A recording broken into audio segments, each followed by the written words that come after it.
Greetings, my name is Rich Frazee and I have the awesome privilege of serving as an instructor at the University of Wisconsin Independent Learning, teaching music courses, and also serving as a board member of ADEAL. And I'm very excited to be presenting to you today. We're going to be talking about activities that we can use for online research, specifically finding, evaluating, and incorporating online resources. In general, as students learn how to research, especially with online sources, it's important that they be able to examine and critique the quality of their sources and have ideas on how to incorporate their findings into their work. Today we're going to be looking at 3 online research activities that are used in one of University of Wisconsin Independent Learning's courses. These activities focus on evaluating the credibility of resources, finding and summarizing relevant online scholarly sources, and also using these sources to outline a paper or a project. Ideas on how to adapt these activities for other courses and field of studies will be discussed. A PDF of these 3 activities are included at the following link. So you can download that, and we'll be looking at these examples pretty regularly throughout the presentation. Now, these activities were drawn from something that's called Webquests. You can learn more about Webquests at webquest.org.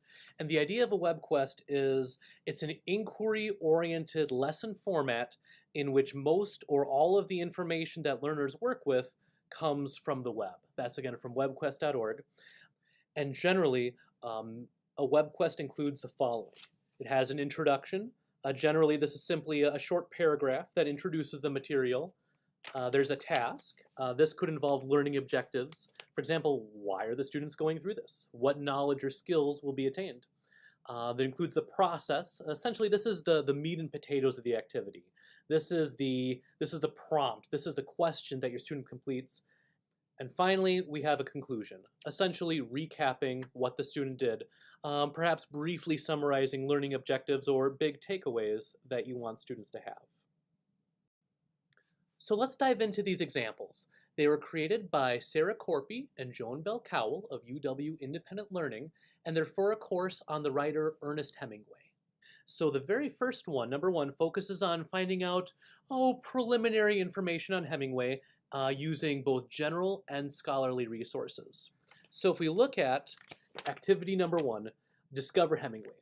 We have an introduction, just a short paragraph describing what we're doing. So the main purpose of this activity is for you to form for yourself an image of Hemingway as a person.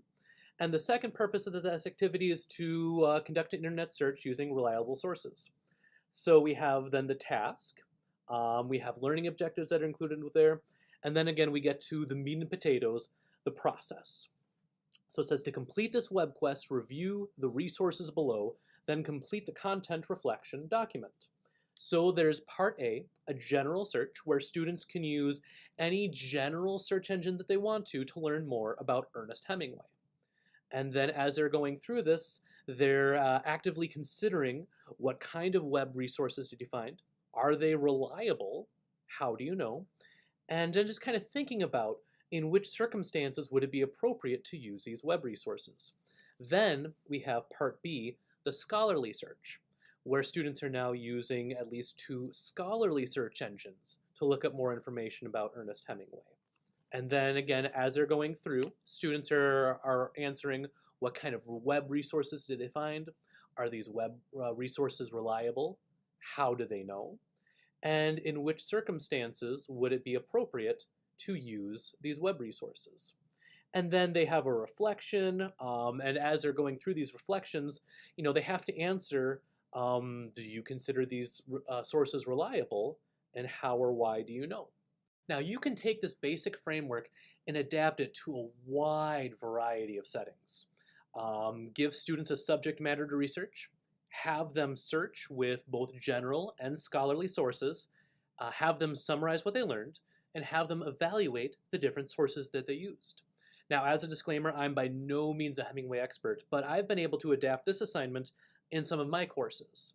For example, in Appreciation and History of Music, the format is generally the same. In our 3rd unit, we cover music of the Baroque era, and I have students research a composer of their choice from this time period. They first search using 2 different general sources, and then they use 2 different scholarly sources. After that, they compare what they learned from the different sources and evaluate the quality of the sources. Part of this is to prepare them for units in the end of my course where they independently do research of their own choices of music. This is all well and good. Students learn about a subject, but we also hope that they learn how wonderful scholarly sources are. And there is something implied that something that we get from JSTOR or Google Scholar is going to be better than Google or Wikipedia. And I'll admit that as an instructor, I hope that the students learn to use these more powerful scholarly sources. But I must admit some observations in student reflections from this assignment. First, Google and Wikipedia are generally more user-friendly than scholarly sources. To go back to how I use this in Appreciation and History of Music, I have a number of students who will look up Antonio Vivaldi. They'll go to Wikipedia, and the webpage starts with a nice, succinct summary about who Vivaldi is. There's a section about his life and career, his legacy, and a section that lists his work. It's great information that's clearly displayed. After using these general sources, students will then try something like Google Scholar. First, they may not be able to access the source. Maybe they need to log into an institution, so it's not as user-friendly.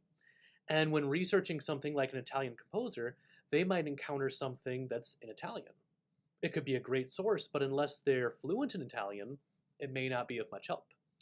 Or maybe they discover a primary source like a photograph of Vivaldi's own manuscript. Or maybe they found an article that goes into complex analyses. These are all great things to discover, but my students are generally non-majors taking a general degree requirement. Some of them absolutely love music and are excited about learning more about it. Others, they just need a C to graduate. And for those students, Google and Wikipedia will give them fine general information that's easy to navigate. So then why have them go through this exercise at all if their experience can kind of install that Wikipedia is easier to use than a scholarly source? First, it's worthwhile for students to be actively thinking about the quality of the internet sources of information. As they complete this activity, they are specifically considering, are the web sources reliable? How do you know? As I have students go through this, they'll look for, who authored the information. It forces them to at least consider the validity of a source instead of assuming that, well, it must be true because it's on the internet. We're helping develop critical thinking as they're going through these sources. Second, students are working with scholarly sources that aren't as user-friendly as Google, but that's not the point of these sources. There are certainly times for user-friendly in learning. For example, a user-friendly online learning environment. That's important. Being able to clearly understand how to navigate through a course. That's important, but there's nothing wrong with giving students some guidance and direction to learn how to use powerful, if not as easy to use, resources. The point is that we have these peer-reviewed texts written by experts in their field that students have the chance to look at material at a deeper level. As I said before, my students aren't necessarily majoring in music or pursuing music studies at the graduate level. However, most of my students are majoring in something, and these sources are likely going to come in handy to whatever that something is that they're majoring in. Their professors might be suggesting resources, but that's not a given. Our students come from all kinds of backgrounds. With online learning, you can have students from all over the world. And there's no guarantee that these students have encountered JSTOR or Google Scholar. Now, after going through these exercises, they have more tools in their academic toolbox. Let's take a look at the second activity. Now, in the second web quest, students are exploring themes of Hemingway's works and have to find and summarize 3 scholarly sources and evaluate which 2 sources might work well for writing an essay. Again, we have an introduction. It says the main purpose of this activity is for you to develop a deeper understanding of Hemingway's worldview.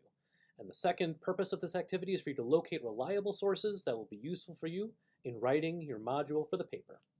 Then we have a task that has some learning objectives, and then we have the process. So we start with the process, As you explore resources available for your project, please answer the following questions. First it asks some background information about what they did in previous units. Then it asks which text of Hemingway is going to be the subject. It asks about which worldview of Hemingway we're looking into. And then here we start getting into the online searching. Conduct a search using one or more of the scholarly search engines that you have already explored. And then students compile a list of articles that they've found using these scholarly search engines. Then they jot down the main ideas or key arguments. And finally, students say, look at which of these two articles would make a good potential secondary source for an essay. And again, why is that? So again, having students actively thinking about these things. Essentially, by completing this web quest, we have in the conclusion, students are exploring a variety of reliable secondary sources that may be of use to complete a written assignment. Now, here is where the scholarly sources, in my opinion, become more clearly helpful than the general sources. We're not just looking up general information about Hemingway, we're getting into higher level themes about his writing. Again, disclaimer, I am not a Hemingway scholar. However, the themes that are included in this web quest, religion, code behavior, etc., they aren't in the Wikipedia page, but a quick search in Google Scholar generated relevant results. Now, as we look at the third web quest, students examine 4 short stories. They look for examples of literary devices, either symbolism or metaphor, and they review scholarly sources that examine different themes in Hemingway's works, and they connect the dots with what they've analyzed, what they've discovered that experts had analyzed, and generally discuss overarching themes found throughout the works of Ernest Hemingway. So we've looked at 3 different online research activities that have been used with this Hemingway course. Now, just some general thoughts on how you can adapt these for your own courses. The first activity is, in my opinion, pretty easy to adapt for college level courses. Essentially, you pick a topic or you pick a subject for students to learn about. This example used Hemingway. I use a composer from the Baroque period, and you have students just search for this topic using general and scholarly sources. You can use these sources included, you can add other sources for your liking, and have them reflect on what they found and how they found it. The other 2 activities, in my opinion, take a little more creative work to adapt. They're not as plug and go, and you'll need to be consciously directing students as you create your prompts. For example, the second web quest had students choose between 4 different worldviews of Ernest Hemingway. But as you guide students to research in your field of study, perhaps you have them look up different opinions or academic camps. As a student, it is interesting to read articles of scholars who are just responding to or arguing with each other. Or you can have them look at different trends or theories or interpretations or reviews. Now, if you're adapting the third web quest, you can prompt students to compile different analyses on similar topics. For example, if I was using this in one of my music courses, I might have students try to work through 2 different articles with analyses or receptions of 4 different compositions from the same composer. In particular, if your course has a final paper, this could be an activity to go through the research process as they compile sources and information. So here's something that I love about these activities. Students are using internet sources, and just with the nature of the internet, that means that the number of sources available to them are constantly growing, and that generally there's current, up-to-date information. For example, in one of my music courses, I have students look up the 10 most recent winners or recipients of the Pulitzer Prize in Music. That's something that doesn't go out of date. They can always look up the 10 most recent recipients of that prize. In general, they just have these opportunities and tools to look up information, and as they've gone through these activities, again, they have the chance to consciously think, what am I finding? Is this reliable? And why? How do I know that this is reliable? If you have any questions or comments, I would love to hear from you. I'm at jrfrazee@wisc.edu, and I'd especially love to hear if you have ideas of how you use online research-based activities with your students. Send them our way. We love to hear from you. Again, thank you so much for watching this presentation. I hope you've learned some great ideas. We'll see you next time. Take care.